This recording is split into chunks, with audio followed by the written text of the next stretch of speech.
Okay, let me pull up that PDF.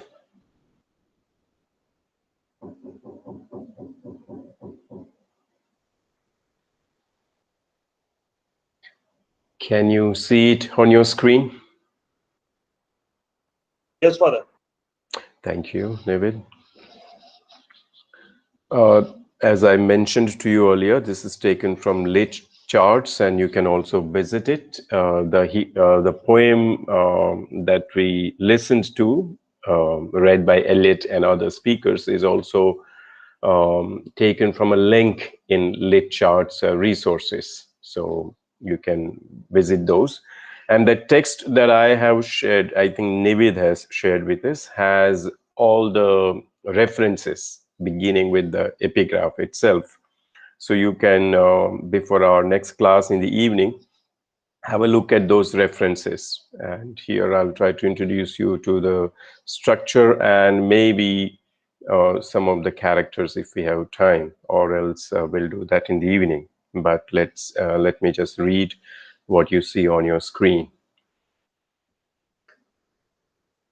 The Wasteland is considered a landmark in 20th century English literary history. Published in 1922, it shocked many contemporary critics with its regular metrical and rhyme patterns, sometimes disturbing object and depiction of the alienating conditions of modern life. So as such, there is no rhyme scheme in this poem, but it does have iambic pattern, unstressed, stressed, unstressed, stressed, or sometimes just the same words repeated, so making it a kind of a regular A or B pattern. So you can see there is some musicality in it, but it's very close to everyday life, everyday speech also. So it is, these are some of the things that strike us in the beginning. In this sense, the Wasteland represents a decisive break with Victorian poets and writers like Samuel Taylor Coleridge or William Wordsworth or John Ruskin, some of whom also wrote in proper rhyme schemes and with a lot of musicality in their poems, as well as with the literary modes that dominated the late 19th and early 20th centuries. Eliot's poem rejects the rigid meter and sometimes sing-song rhymes of Victorian poetry, although it mimics it in some parts. For the most part, it rejects that sing-song patterns, opting instead for a collage of different dramatic monologues rendered in a stream of consciousness styles, which you have seen and heard how it does not have proper sentence structures, proper syntax, and almost resembles or mirrors the subconscious thought patterns that go on in our minds, and that is what dominates more than the regular discernible rhyme schemes.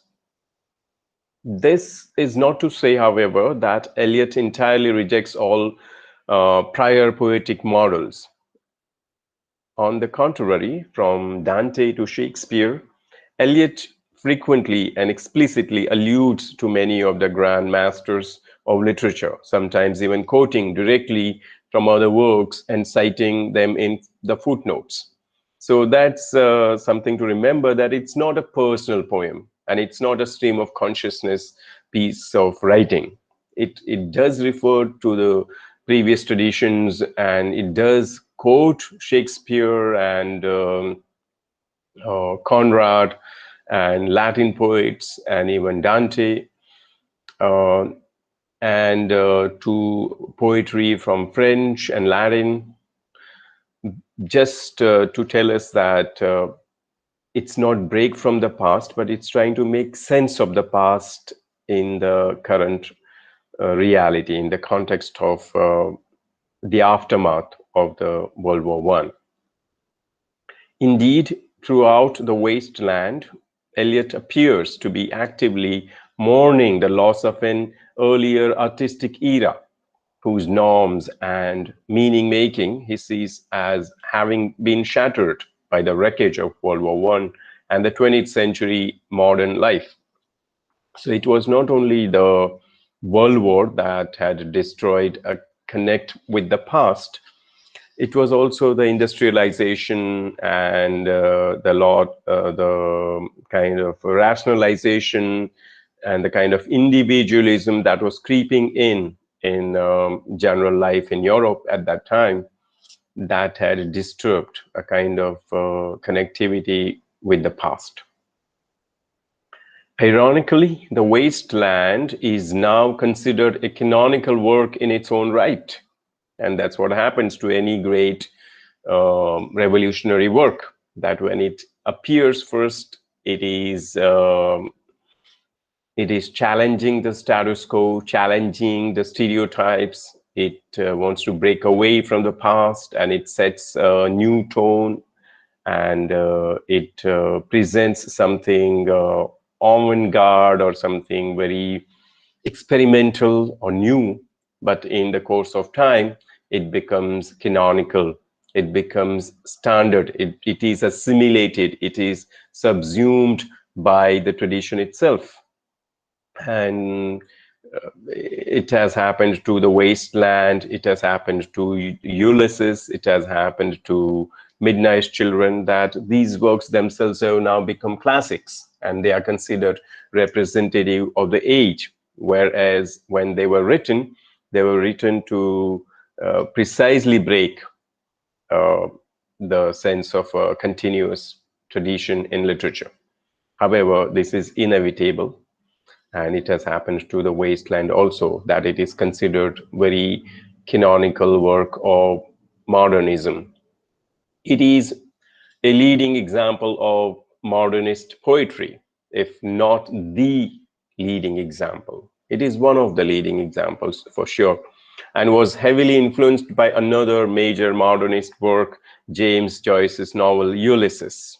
Ulysses is a very big, very long novel, very, very, very difficult to read because it's about stream of consciousness, and it has a plethora, any number of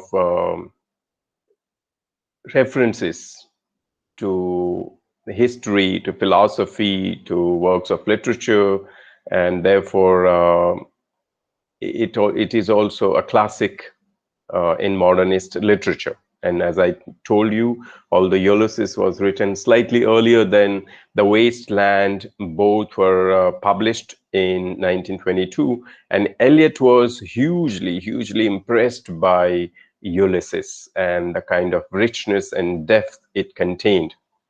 Of course, he was also influenced by the works of Conrad, especially The Heart of Darkness, which I'm sure you have studied last year. Okay, so we'll go to I'll skip the historical context. You can read it because it was published when Eliot was struggling to make sense of why this war, why this bloodshed, why this unspeakable loss of life, and how are we to make sense of society, sense of the world around us, sense of this fragmentation. And that's what it represents in many ways. So I'll just read this last paragraph here. The influence of this historical context, the historical context of the aftermath of World War One, can be seen throughout the wasteland. Many of the characters seem to suffer from shell shock or neurasthenia, and the setting of the poem is marked by damage and disorder, or is even explicitly apocalyptic. You know, apocalypse is the end of the world time, when the world will be destroyed and people will be judged according to their good deeds and bad deeds. So it's called the apocalypse, the end times, the end of the world, the destruction of the world. So it represents a kind of an apocalyptic world wherein things have fallen apart, things have been fragmented, things have become disintegrated and things have become meaningless, waiting for the complete annihilation. The poem also serves as something of a call to action, as Eliot sets about first capturing and diagnosing this broken world and then prescribing a cure to redeem and restore it. And that cure for him was turning to spirituality, whether Christian spirituality or Buddhist spirituality or Hindu spirituality. In fact, he turns to the East and he seeks for answers in the Vedas. And he ends the poem with the word Daya, Datta, Damyata, and Shantihi, Shantihi, Shantihi, looking for peace, peace, and spiritual solace, because the West is empty. It has nothing to offer. So let's turn to the East and tap into the spiritual resourcefulness and richness of the East to find a way ahead. So that's how the poem ends, on a hopeful note. And here is a brief summary of the 5 sections, which is also given in detail below. The first section, the burial of the dead, focuses on the drudgery of the modern world. And the burial of the dead is a title in the book of prayers and religious rites that we have. So it's from the Anglican Book of Rites, which has a section called the burial of the dead. How do you bury your dead? What are the prayers you say? What is the order of doing things at a burial? That's that. So it's taken. The title is taken from that book of prayers. But it focuses on the drudgery of the modern world. It alludes specifically to the horrors of war and dull pain and numbness that the speaker sees as characterizing post-war life. April is the cruelest month, it says. Now, we will see April is actually a month of life, a month of joy, a month of happiness. And why then it feels cruelest is a question. Spring rain just reminds people of their despair and loneliness. City dwellers are zombie-like, unable to connect with one another as they stream across London Bridge in a haze of brown fog. A fortune teller gives ominous messages about fearing death by water, which will come back later in the poem. Simply put, modern society seems like a living hell. So there is death all around us. Death is predicted, foretold, and death happens. And people just carry on listlessly with their daily life, crossing the bridge and just carrying on, going, seeming apparently going nowhere. The second section, a game of chess, can broadly be thought of as being about seduction, failed romance, and doomed women. It references abortion, the mythological rape of Philomela, and the tragic fate of Ophelia from Shakespeare's Hamlet. So all of these references and incidents and events appear in the course of the conversations in a game of chess between the two ladies, and there are these references to Philomela's rape by Tiresias and the fallout of it. The poem also mocks the shallowness of pop culture and laments the inability for people to appreciate the beauty and lessons of the past. And then we have the next section, the third section, titled The Fire Sermon, refers to Buddha's warning against the passions in life. An ironic reference to a sermon given by the Buddha warning against the dangerous fires of lust and earthly passions. The section, the longest in the poem, then gives explicit and grotesque descriptions of modern relationships. which the speaker as immoral and impotent, which sees, which the speaker sees as immoral and impotent. It closes with the speaker burning with the shame of all this lust and depravity. So, in their desire to find a meaning and happiness in life, people turn to lust and fulfilling desires, but it left them even more empty and dry in life. So, the fire sermon captures those feelings. The fourth and the shortest section is then death by water, a dousing of these flames, and a kind of a parable. A parable is a kind of a story told to communicate a message. The section reminds the reader that death comes for everyone, always, and as such, maybe folks want to take stock of the horrors the poem has laid out thus far and try to do better. And the fifth and the final section, What the Thunder Said, describes the wasteland as a literal physical space. It is a harsh, barren, nightmarish world where the speaker obsessively longs for water. Where do you find water? In the mountains, in the rocks. Where there is rock, there is no water. Where there is no water, there is thirst. Where there is thirst, there is no life. Eventually, the skies crack open and nourishing rain does come. And with it, the speaker's musing on the kind of spiritual teachings that can perhaps remedy the ills of modern life.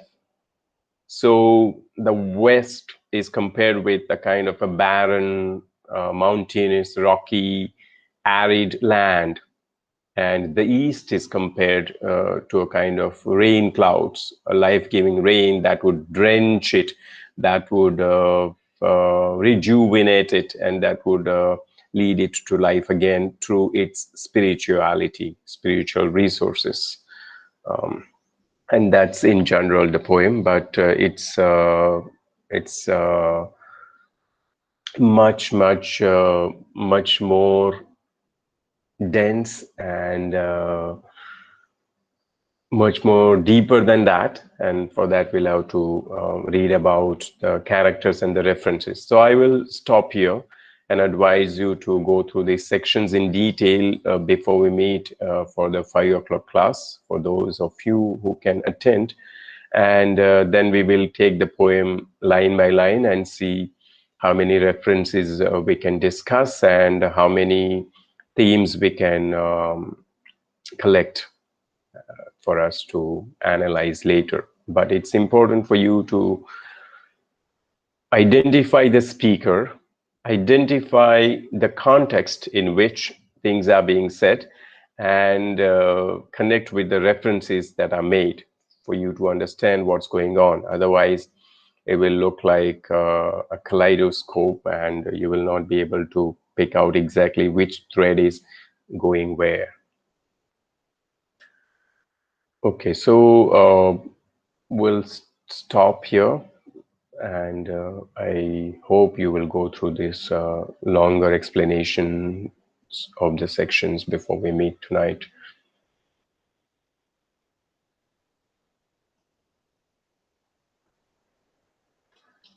Okay, are there any questions before we stop and take a break before our next class?